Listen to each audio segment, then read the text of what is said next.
Salut Loulou, je suis Elmic, bienvenue dans mon monde. Et aujourd'hui, c'est pas un, ni deux, ni trois, ni quatre, mais 5 numéros de Tintin, la Jeep Objectif Lune. On va partir du numéro 21 et on va aller jusqu'au numéro 25. Et je fais confiance pour mon ami Benoît qui va monter cette vidéo pour qu'il arrive à me faire tenir ça sur une durée de moins de une demi-heure. Bon courage mon Benoît, je sais que tu vas y arriver.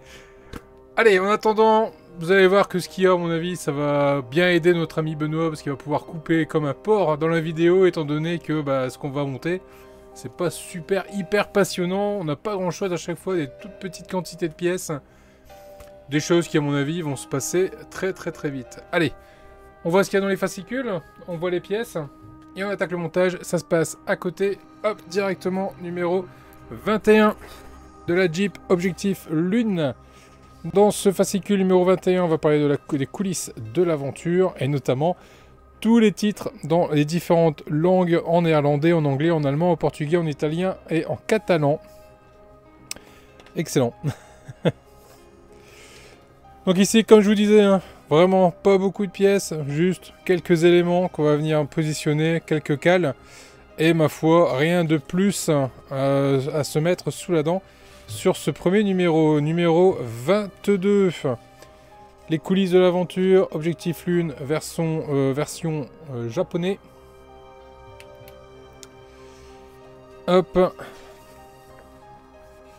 Encore une fois, très peu d'éléments et surtout quelque chose d'assez similaire à ce qu'on a déjà fait sur des numéros précédents. Rien de très excitant. Numéro 23, les coulisses de l'aventure, la conquête du monde, en arabe. Toujours les mêmes pièces que les numéros précédents et on va refaire quelque chose de également très similaire. Numéro 24. Là on va changer un peu, on va faire quelque chose. Génial cette image. On va faire quelque chose qui change un peu l'ordinaire. On va monter une roue qu'on a ici, une grosse roue. Enfin, quelque chose qui va changer un peu d'habitude, mais il va pas falloir qu'on s'habitue trop, car dans le numéro 25, on va de nouveau avoir quelques éléments ici de la direction. Par contre, on va pouvoir venir assembler tout ça gentiment pour avoir un élément de direction fonctionnel. Bien, comme vous avez pu le voir, ça risque de ne pas être hyper passionnant, mais allez, on y va, on attaque le montage. De toute façon, comme dirait une célèbre chanson, on avance, on n'a plus assez d'essence pour faire la route dans l'autre sens. Allez, si vous avez reconnu l'auteur et le titre de la chanson, mettez-moi ça en commentaire, ça va être comique. Allez, on va attaquer la première étape du montage. Je suis en train de chercher le cucu de la tétette. Ça peut l'air d'être ça, donc ça doit être ça, oui, c'est ce côté-là, oui, voilà, c'est comme ça. Donc on la prend de ce sens-là, c'est pas évident sur les images, vraiment pas évident. Et là on a récupéré ici cet élément-ci du montage, qu'on va venir récupérer, et qu'on va venir positionner sur le trou que l'on voit juste ici. En fait, il faut venir légèrement la pincer pour qu'elle vienne se positionner à sa place. Et on va prendre une vis MB4.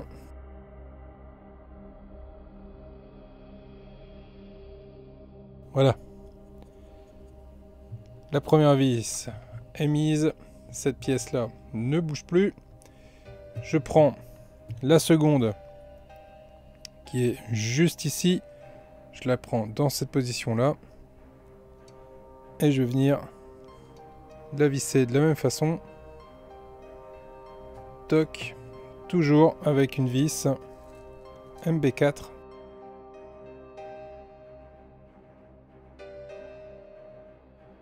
Voilà qui est fait.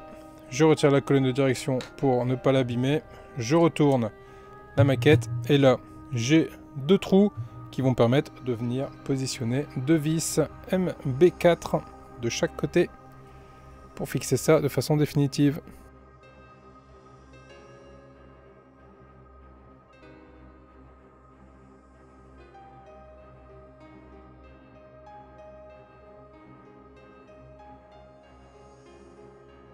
Voilà.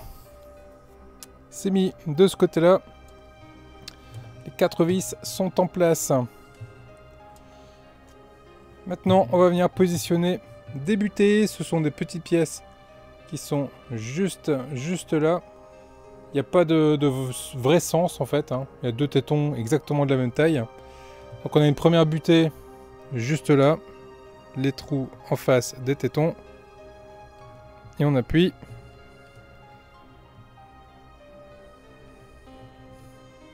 Voilà. C'est des pièces en caoutchouc. C'est pas simple de les positionner correctement. Bon, celle-ci est correctement mise.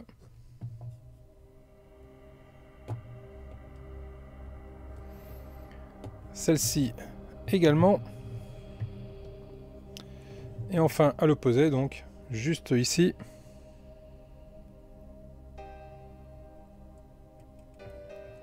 Ok. Et de l'autre côté.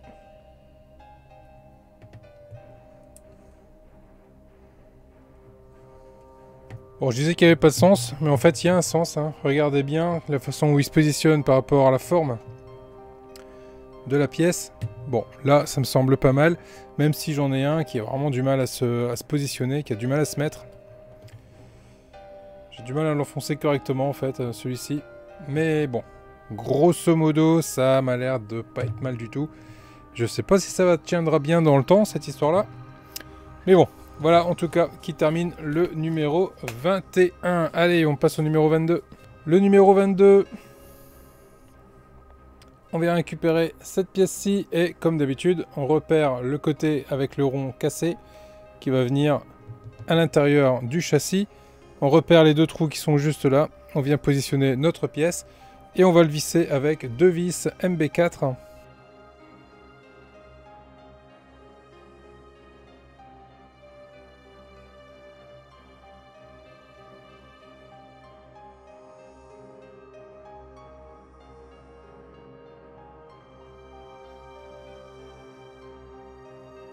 Qui est fait, la pièce est serrée et j'ai mon rond cassé qui est ici côté intérieur de la carrosserie. On vient récupérer cet élément-ci qu'on va venir positionner juste là sur les 2 trous qu'on peut voir juste ici avec la forme de ce sens-là. Hop, on vient le mettre juste ici et on vient serrer avec 2 vis MB4 que je vais tremper dans l'huile.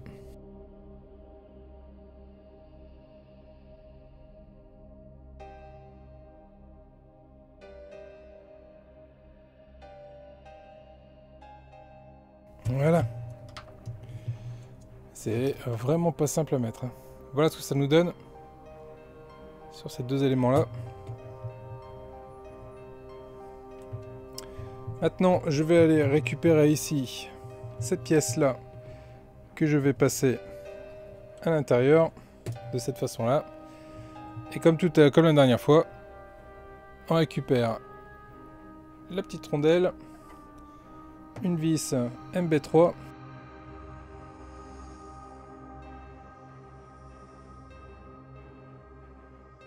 qui est fait. Ma pièce ici est à sa place. Et voilà qui termine ce numéro 22. Le numéro 23, c'est quasiment la même chose, un copier-coller. On récupère la pièce ici avec le rond un peu cassé qui viendra se mettre à l'intérieur. Je positionne ma pièce en face de la pièce que j'ai déjà positionnée tout à l'heure. Je récupère 2 vis MB4.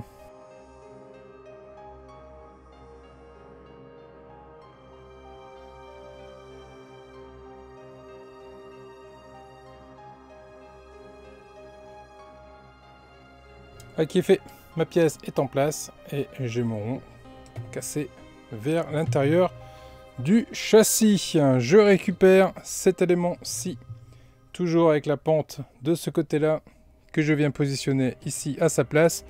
Et je viens mettre 2 vis MB4 également pour le fixer.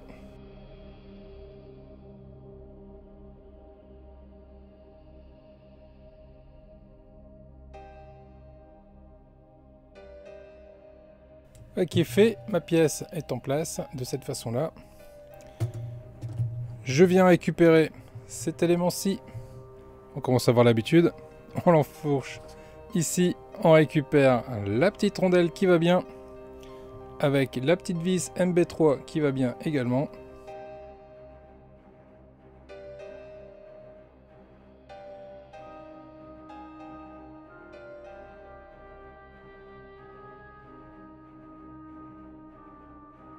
Et voilà qui est fait. Cet élément-ci est également à sa place. Et voilà qui termine ce numéro 23. Bon, je sais pas pour vous les loulous, voilà ce que ça nous donne. On avance gentiment, mais alors élément par élément. On est déjà au numéro 23 et j'ai pas l'impression d'avoir tant avancé que ça sur ce véhicule. Bon, bref, mettons ça de côté et on va attaquer maintenant la roue. La roue, on l'a déjà fait sur un précédent numéro. Je récupère tous les éléments composant cette roue. La jante est toujours en métal. Là, je repère ici sur la jante, il y a 4 ergots, on va dire. Là, j'ai les 4 ergots également ici. Donc, eh ben, j'ai plus qu'à positionner mes ergots en face et d'appuyer. Voilà qui est fait. Je retourne. Ici, j'ai une forme d'étoile qui correspond à la forme d'étoile qui est juste là. Ce qui me permettra d'avoir les vis qui vont tomber en face à face. J'enfonce le tout. Voilà. Et maintenant, 4 vis MB5.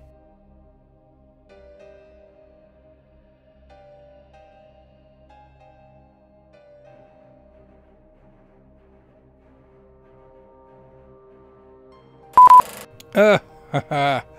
Grossière erreur. J'ai oublié une pièce qui vient se mettre en intermédiaire. Allez, on dévisse tout. Voilà, j'oublie cette petite pièce là qui est également en forme de croix et qui va permettre de venir faciliter le face à face avec le trou de vis. Voilà qui est fait.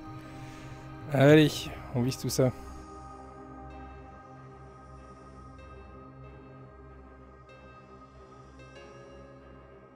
Voilà qui est fait. Il me reste plus qu'à venir mettre ici le cache. Et voilà, ma roue est complètement montée, complètement assemblée. Très bien. Et voilà qui met fin au numéro 24. Allez, on est déjà arrivé au dernier numéro. Et là, on va aller mettre la barre de direction. Très bien les loulous. Allez. Pour commencer cette partie ici de la direction, il faut qu'on la mette en bas. Complètement en bas. Pour ce faire, on récupère ici notre petite barre qu'on enfonce et on tourne jusqu'à amener la pièce complètement à la verticale. Voilà qui est le cas. Je viens récupérer cet élément-ci. Hop, je retourne ma pièce. Là, j'ai 2 trous qui vont correspondre aux 2 trous qu'il y a juste là. On va pouvoir venir positionner cette pièce de cette façon-ci et la maintenir en place avec 2 vis MB4.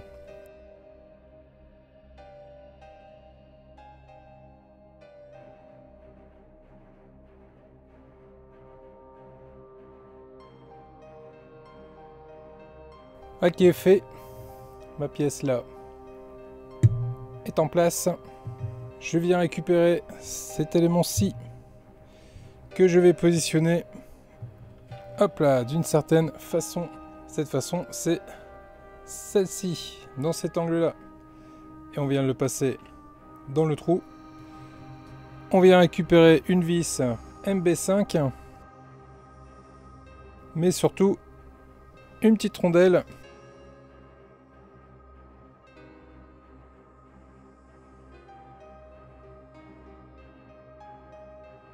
Alors ça sert à rien de serrer trop fort, si vous serrez trop fort vous allez casser la rondelle, donc ça sert à rien du tout. C'est mobile, ça doit bouger, donc on est bon. On est pas mal. On vient récupérer ici la barre de direction, et là on repère la forme de la barre.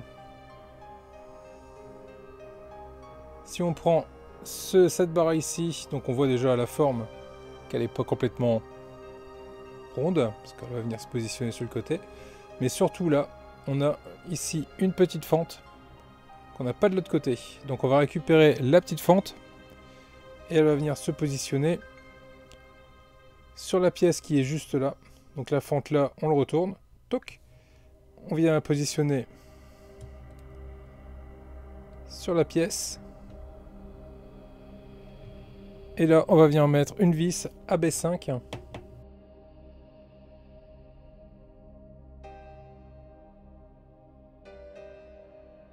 Ensuite, ce côté-là va venir se mettre juste là, de cette façon-là.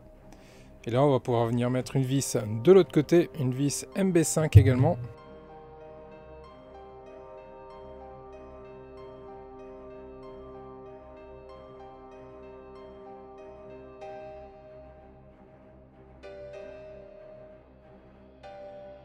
Ça me semble pas mal.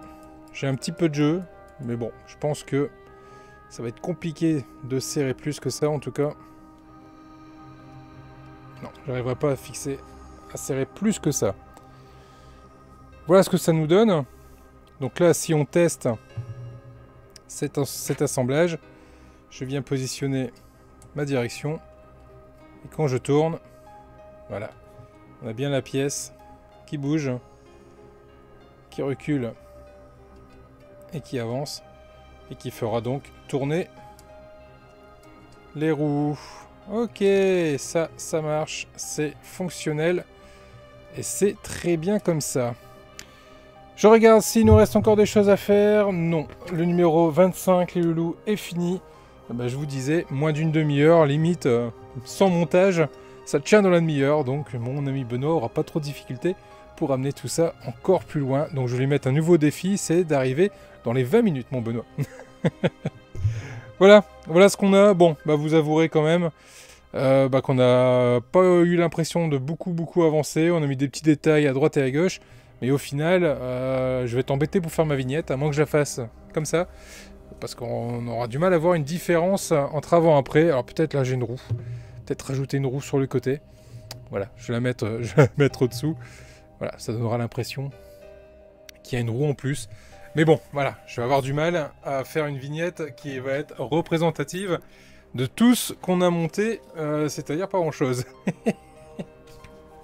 Voilà les loups, voilà ce qu'on pouvait dire sur tous ces numéros de Tintin. Bon, j'avoue, vous avez pu le voir à mon ton un peu sarcastique. Je suis un brin déçu de tout ça. Parce que là, franchement, 5 numéros en moins d'une demi-heure avec pas grand-chose à monter à chaque fois. Ah, ça m'embête un peu toujours. Mais bon, c'est pas grave. Je vais aller voir mon marchand de journaux. Il doit avoir au moins 5 ou 6 numéros de côté à me donner. Donc je vais aller récupérer tout ça. En attendant les loups, prenez soin de vous. Je vous dis à très vite pour la suite de vidéo. N'hésitez pas à vous abonner si ce n'est pas déjà fait, à mettre un pouce en l'air si la vidéo vous a plu. Et je vous dis à vendredi pour le live. Prenez soin de vous. Gros bisous. Ciao.